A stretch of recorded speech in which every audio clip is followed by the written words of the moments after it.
Technologies come and go, and since video cameras became affordable in the 1980s, filmmaking became a much more affordable art form to participate in.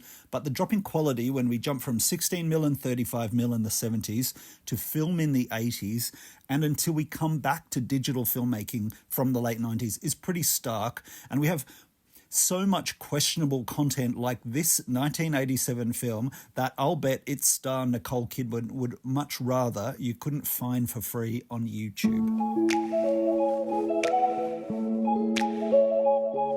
The Bit Part from 1987 featured Chris Haywood as a careers counsellor who dreams of becoming an actor. Aussie director Brendan Maher is one of our most prolific directors, particularly of television. I'm talking Cop Shop, Country Practice, Blue Heelers, Prisoner, Spartacus, but also recently Outlander.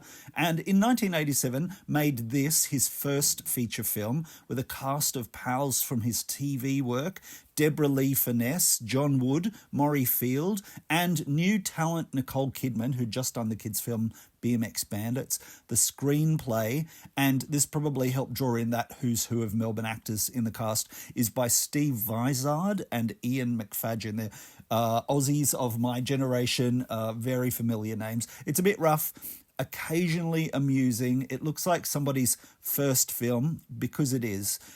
Editor Scott McLennan makes good use of what were cutting-edge video effects in the transitions, but in 2024, it's the kind of low-tech nonsense we associate with people's wedding videos. The whole thing is findable in segments on YouTube if you want to check it out for yourself. That idea that suddenly anyone could make a feature film with a home movie camera and some friends, that's a great idea, but it does leave huge gaps in our cultural history.